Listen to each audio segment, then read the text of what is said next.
اس وقت پیر حق خطیب بادشاہ علی سرکار اس وقت ہمارے ساتھ موجود ہیں اور ان کے شکر گزار ہیں کہ ہمیں ٹائم دے رہے ہیں۔ السلام علیکم سر۔ وعلیکم السلام۔ کیسے ہیں؟ خیریت سے ہیں؟ اللہ کا شکر ہے ٹھیک ہے۔ سب سے پہلے یہ بتائیے گا کہ ایک نام میں بڑی خوبصورتی ہے، یہ میں کچھ طالب علمی کی حیثیت سے سوال پوچھوں گا، کچھ لوگوں کے سوال لایا ہوں۔ پیر حق خطیب بادشاہ علی سرکار، اس نام کا مقصد کیا ہے؟ اس نام میں کیا چھپا ہوا ہے؟ لوگ یہ بھی جاننا چاہتے ہیں۔ دیکھیں، مثال کے طور پر نام تو ایک نام ہے، لیکن اصل نام جو ہے نا وہ حسین علی کا مطلب ہے۔ حسین علی کا مطلب علی جو ہے نا وہ جرت کا نام ہے، اور حسین پاک صبر کا نام ہے۔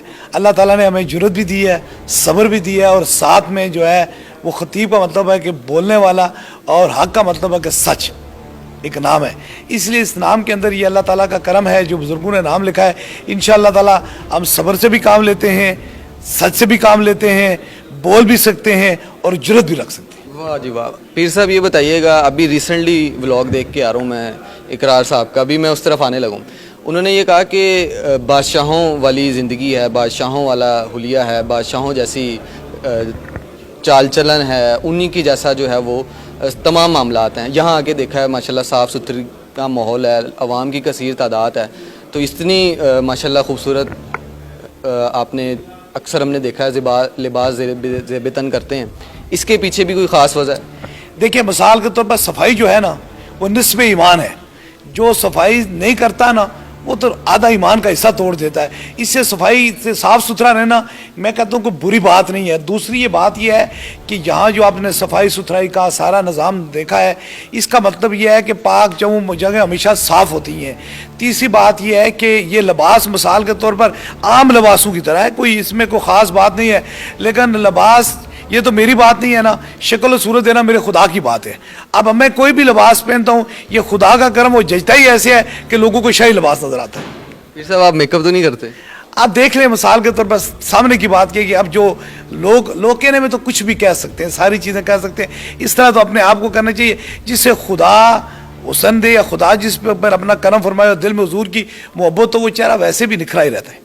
یہ آپ کے جو اس وقت کے سب سے سخت مخالف ہیں، وہ ظاہر ہے اب یہ اخلاقیات سے گری بات ہے جو بھی ہے، اس کا کیا جواب دیں گے؟ وہ کہہ رہے تھے کہ آپ ایک دفعہ منہ دھو کے دکھا دیں، پاکستانی عوام سے یہ مطالبہ کر رہے تھے کہ آپ ان سے کہیں کہ پیر صاحب جو ہے وہ منہ دھو کے دکھائیں۔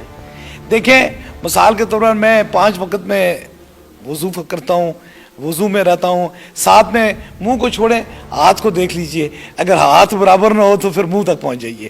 وہ شخص جو ایسے سوال کرتے ہیں میں ان کو کچھ کہتا کچھ نہیں ہوں، کیونکہ ہم کبھی بھی اخلاق سے گری ہوئی بات نہیں کرتے ہیں۔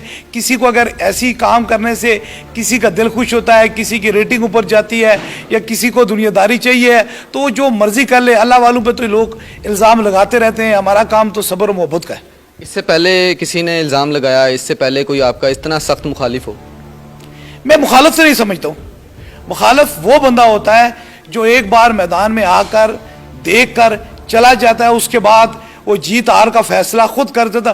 میں تو کہتا ہوں یہ ذاتی حسد ہے، اور ذات حسد کا کوئی علاج ہے ہی نہیں ہے۔ مطلب آپ یہ کہتے ہیں کہ اقرار آپ کے مخالف نہیں ہے؟ میں کہتا ہوں نہیں مخالفت، میں مخالفت سمجھتا ہی نہیں اس کو۔ وہ تو آپ کی ذاتیات کو لے کر، آپ کے کاروبار کو لے کر، آپ کے تمام معاملات کو لے کر دن بدن نئے پنڈورا باکس کھول رہے ہیں۔ دیکھیں، مثال کے طور پر یہ ان کی اپنی منشا ہے۔ اللہ والے جو ہیں وہ کسی کی مخالفت نہیں کرتے، اللہ والے جو ہوتے ہیں وہ محبت کا پیغام دیتے ہیں۔ دیکھیں نا، لوگوں نے پتھر مارے حضور کو، لیکن حضور نے پھر بھی دعائیں کی ہیں۔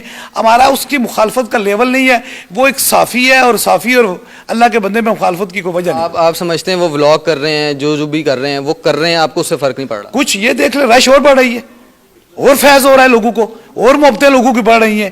جو پہلے نہیں بھی آیا کرتے تھے، اب ان کے یہ کام کرنے سے اللہ نے اور لوگوں کو بھیج رہا ہے۔ اب دیکھیں کہ کتنی رش ہے، ہر طبقے کے لوگ آتے ہیں، ہر مذہب کے لوگ آتے ہیں، ہر طریقے کے لوگ آتے ہیں، لیکن ان میں کچھ بات نہیں ہے، کوئی ایسی بات نہیں ہے کہ کوئی، یہ تو فرق پڑنے والی بات نہیں ہے۔ جسے رب بیچ سکتا ہے اسے بندہ کیسے روک سکتا ہے؟